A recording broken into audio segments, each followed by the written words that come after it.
drafted and new GMs at the helm facing their first shot at changing a franchise this week, starting with Thursday, as I mentioned, in that round one in Vegas. What's the old saying? You have to build it through the draft for the future.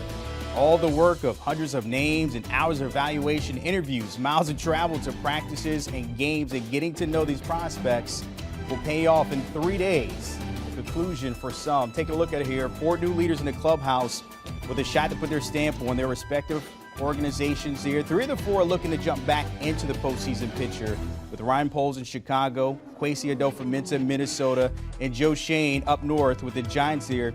Dave Ziegler hoping to build on what we saw from the Raiders last year in their postseason run there with Carr and see if they can get back once again out there in Vegas. All right, joining us now, 5-time NFL Executive of the Year, Scott Pioli, to give us some insight for the front office there. And Scott, take us in that draft room with some of these new GMs, rookies at this. What are some of those challenges they may face this week?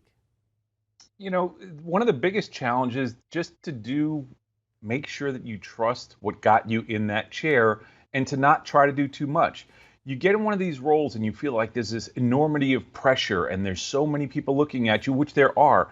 But you can't break stride with what you are and who you are. You have to remember the reason that you got into this chair essentially is because of the good job that you did being involved in the draft, all the lessons you learned, all the opportunities that you have.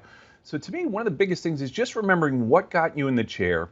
Use the resources around you. The resources are not just information, but people. And a lot of that work should have been done. They should have been spending time mocking things out, not necessarily mock drafts, but mocking scenarios out and making sure that there's, that they know exactly what they're going to do when they get there. The other thing that's really important when you first get into that position, because there's so much focus on you and the job that you're going to do and who's going to be making the decision. I remember those first draft up in New England with Bill, and you can't make things about you. You have to always keep in mind that everything that you're doing, even though the focus is on you, that you make it about the greater good.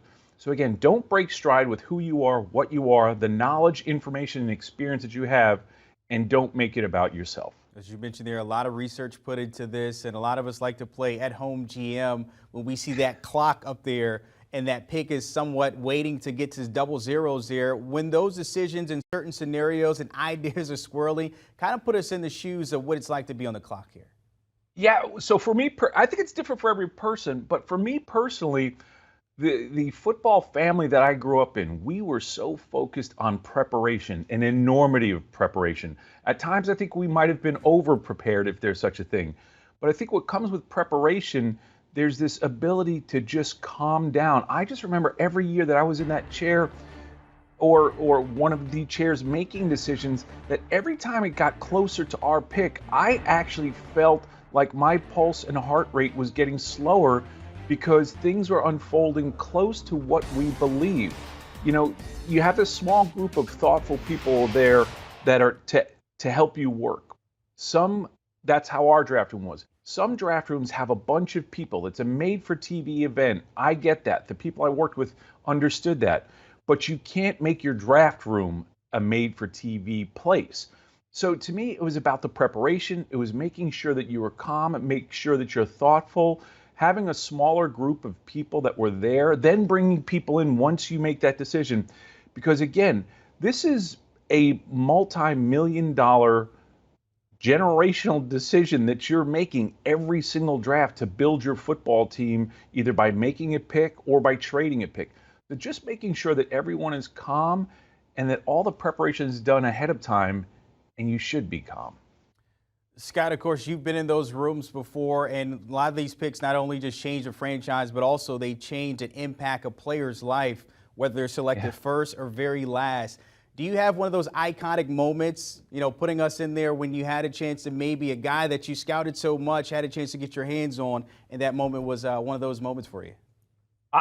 There were a couple of moments and a couple of players specifically that we weren't at the very top, but we were close and we were focused on it. I remember Richard Seymour was a player that we were hoping and praying was going to drop to 6, and he did. There were a couple of good, top-name defensive linemen in that draft. I remember thinking about Vince Wilfork, knowing that we were all the way back, I think it was at 21, and we had an idea what was going to happen ahead of us, before us. But again, to me, I would say one of the other ones, in addition to those two, and I'm just doing this off the top of my head, was when Eric Berry was there, my second year in Kansas City. Safeties don't generally go that high, but there was this thought that maybe someone would be crazy like us and want to take Eric Berry because he was so special on so many levels.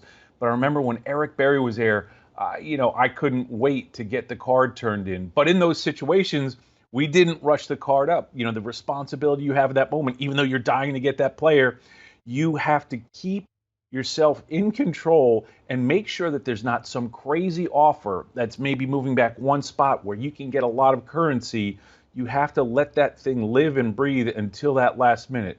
But turning in the cards, and those folks in particular, I know that I'm missing a couple of others. I couldn't wait to get those cards in. You got a good memory, though, there. Vince Wilfork, 21st pick, so clearly that one stuck out. Was it 21? Okay. Yeah, you're right. You're right. Good memory. There you go. Hey, I couldn't pass 10th grade math, geometry, but these are the things I can remember. Tell me their high school, and I'll probably give you their team name, too. There you go. As always, Scott Pioli checking us in on everything. The closer we get to the draft, appreciate your time this morning at HQ. Hey, don't forget the conversation continues the Pick Six Pod with less than 48 hours, of course, until everything goes down in Sin City. Will Brinson taking a fresh look at the draft props and what they can look like come Thursday. Download and give the guys a follow. Do you want a sports network that delivers everything that matters about the game? The highlights, the picks, the instant analysis, no yelling, no fake debates, no politics. Hit the subscribe button and never miss a moment.